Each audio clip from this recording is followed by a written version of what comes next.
Hey, what's going on, guys? Welcome to Trio Gunners. I'm Serge, and in this video, we're just going to be going over my review. It's my first review video of Watch Dogs Legion, Ubisoft's new game that came out this past October. And I probably finished this game in around 2, maybe 3 weeks. I did take a little break around halfway through the game because it does just kind of have a drop off in entertainment. So I have a few things written down that I just want to go through. And like, personally, if you don't watch the whole thing, I'll tell you right now, don't get this game. And here's why. So the story in this game is it's very bland. There's not a whole lot going on. And even the main character, Zero Day, he's not the main character, but he's the main antagonist. And I guessed who that was maybe halfway through the game. So it wasn't too much of a surprise whenever I figured out who it was, and like, it just wasn't a whole lot of interest. And the side protagonists, like, you have multiple not protagonists, antagonists that you go against, are very interesting as well. The most interesting one is the military guy from Albion, and we don't really get to know a whole about him either.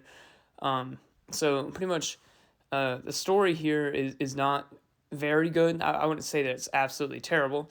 So I'd probably give the story around a 5 out of 10. It's not great. It's kind of less than like average games, I would say.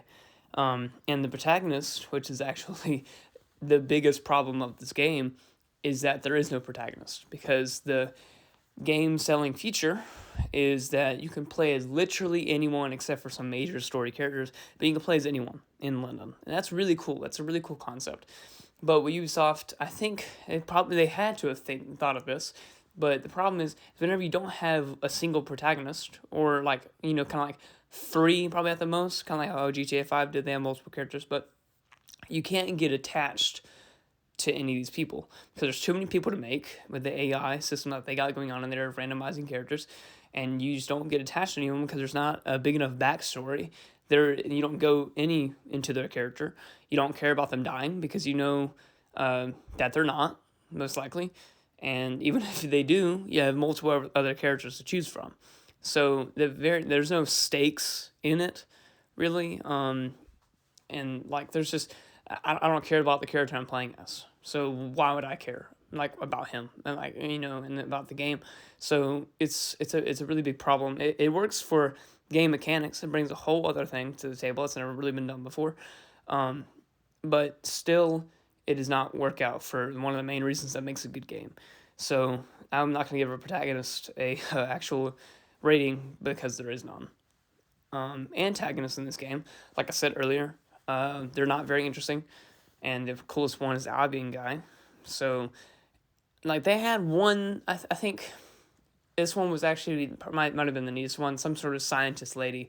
I forget what her name is. I think it's, I honestly can't remember, but she, like, turned her mom into an AI, and that was really messed up. So I thought that was pretty cool. And he had the option to kill her or not, which was pretty neat. I honestly kind of wish that she would have been more fleshed out and would have been like the main villain, but they didn't do that. So I'd probably give the villains or the antagonists 5 out of 10, as well as the story. And then innovation, which Watch Dogs has done a lot of, it being one of the only hacking games out there based on hacking.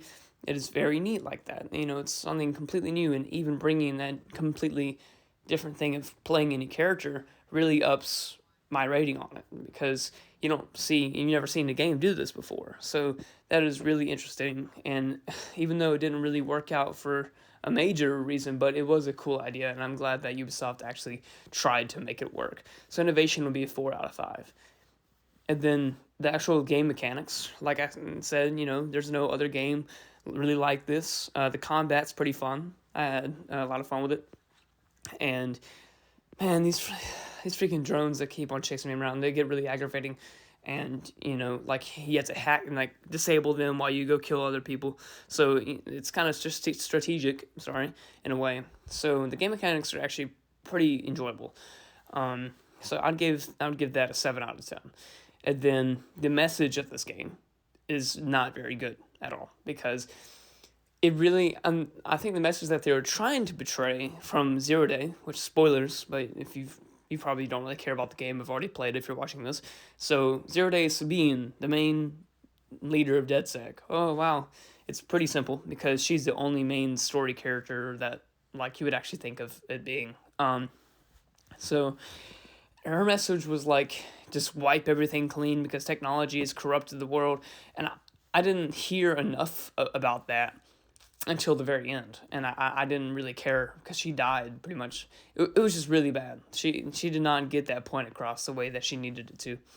So I would give the message like a 4 out of 10. Honestly, probably what I most got out of it was work as a team, which if they were trying to go for that, that would probably be one of the laziest type of things ever. You know, everyone tries to do that. Like, yeah, we have to come together and work as a team. Like, it's very simple and very cliche.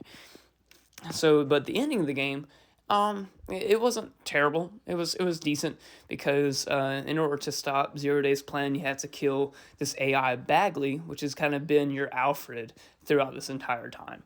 And so it's a little sad to actually disable him, but of course he does come back in a post credit scene and like reunites with the team because you kind of had to do that because in side missions, if you played the side missions before you finish the main story, he would be there with you. But after, he's not. So there's inconsistency there. Like, and if he had to do something in a side mission, then you couldn't do that side mission after you completed the main story. So I kind of understand why he came back. It was kind of sad, but I wasn't like bawling or anything. So I'll give the ending a 6 out of 10. And the overall enjoyability of this game, the game mechanics, and like, actually playing is decently fun. It's not great. Like, if it was just based on the game mechanics, I'd give it like a 7 or 8 out of 10. But with the story being so uninteresting, where I just simply do not care about what's going on, and the objectives a lot of time are very repetitive. And the reason why it feels that way is because you don't know exactly what you're doing because this story is so bland. So enjoyability, I would probably give a 3 out of 5. And with graphics, it's pretty much, I would say, the new standard for what would be this type of like, I guess we would call it. Would you call it a AAA game? From one of the high companies like Ubisoft or Bethesda or something like that. So this isn't, absolutely amazing graphics. I think that it might look better on next gen consoles, but it was released before next gen consoles came out by like a good month. So the graphics aren't great, but I'll give them a 4 out of 5.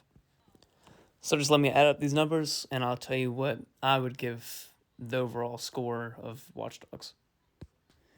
And we're back, and I would give Watch Dogs Legion a good 6 out of 10. It's not terrible, it's not a great game, but it's decent. So I'd say that if you're kind of following up with the Watch Dogs series and you've played 1 and 2, then I would definitely try to get this game if you're trying to just find a game to play. I wouldn't kill yourself trying to get it. Like, if you aren't trying to spend $60 on a game, then kind of pass on this one. But if you're introducing yourself to the Watch Dogs series, I would try to go back and play Watch Dogs 1, which is, in my opinion, one of the better games of the Watch Dogs series. It definitely has a main protagonist, which really helps with the whole story. So that's pretty much all I have to say. And this game's big problem is having a lack of story and a lack of a main character. And if Ubisoft can somehow fix that in Watch Dogs 4 or whatever the hell they're going to call it, then that would be great. So Ubisoft, please do that for us. And thank you guys so much for watching.